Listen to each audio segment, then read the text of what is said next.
Assalamualaikum warahmatullahi wabarakatuh. Kembali lagi ke channel saya Putri Wahyuni dari Universitas Negeri Padang, Prodi Sastra Indonesia.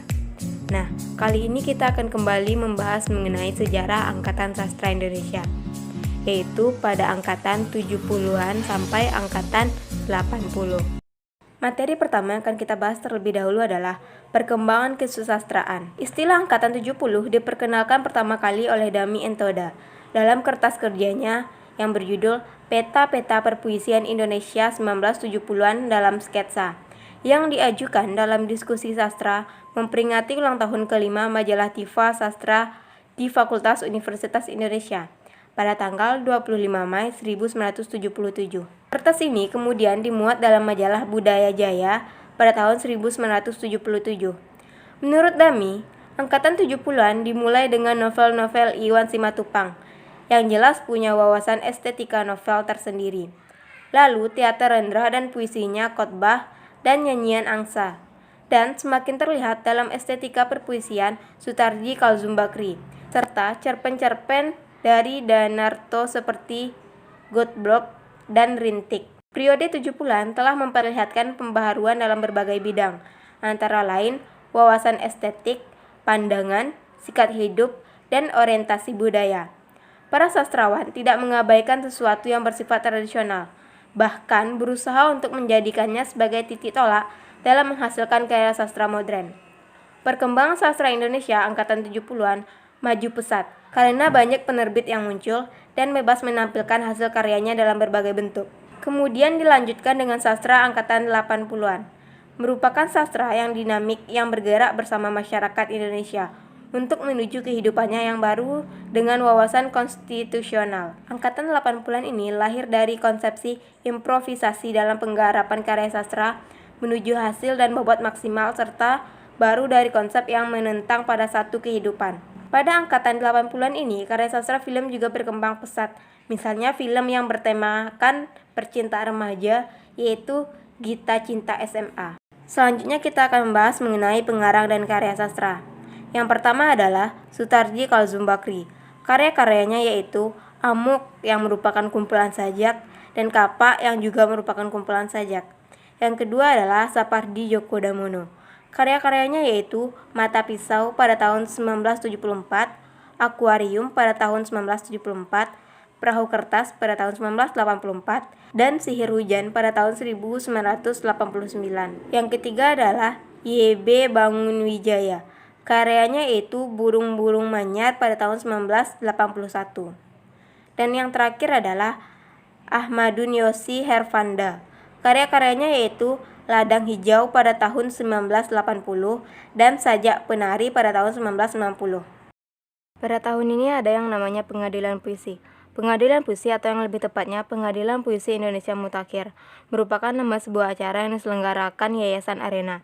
Acara ini dilaksanakan pada tanggal 8 September 1974 di Aula Universitas Parahyangan, Bandung, yang diikuti oleh sejumlah pengarang Indonesia.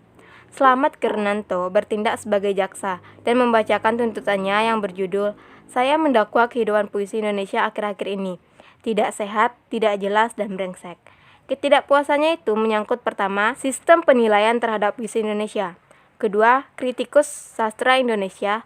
Ketiga, media yang membuat sastra Indonesia. Dan keempat, beberapa penyair Indonesia yang dianggap mapan. Kemudian, acara itu pun dilanjutkan pada tanggal 21 September 1974 di Jakarta, yang membahas jawaban terdakwa terhadap tuntutan pada pengadilan yang pertama. Dan saat itu diundanglah para sastrawan yang disebut-sebut pada pengadilan puisi tersebut, yaitu H.B. Jassin, M.S. Huta Galung, Sapardi Djoko Damono, dan Gunawan Muhammad.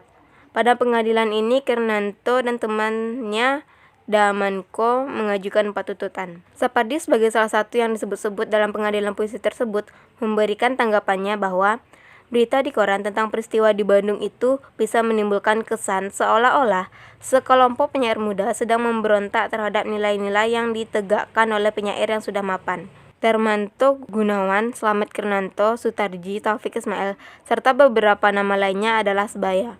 Namun di antara mereka ada yang suka belajar dan ada yang suka mengeluh, maka puisi yang mereka tulis pun juga berbeda. Dan peristiwa itu jelas bukan merupakan pemberontakan kaum muda terhadap yang tua, karena si penuntut adalah Slamet Kernanto, usianya beberapa tahun lebih tua dari Abdul Hadi WM. Selanjutnya materi mengenai jenis puisi baru dan pencetusnya. Puisi baru merupakan salah satu jenis puisi yang mempunyai bentuk yang lebih bebas dalam hal aturan, baik itu aturan mengenai jumlah baris, suku kata, ataupun rima dan irama.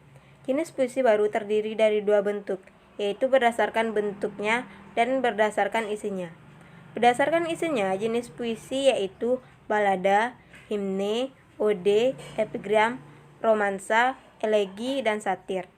Sedangkan berdasarkan bentuknya, yaitu distikon, terzina, kuartian, quaet, sektet, septin, oktav atau stanza, dan soneta.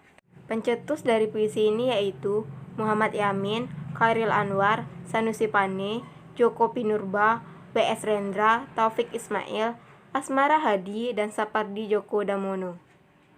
Selanjutnya adalah karya sastra yang menonjol pada angkatan 70-an sampai 80-an. Yang pertama adalah O Amuk dan Kapak karya Sutarji Kazum Bakri.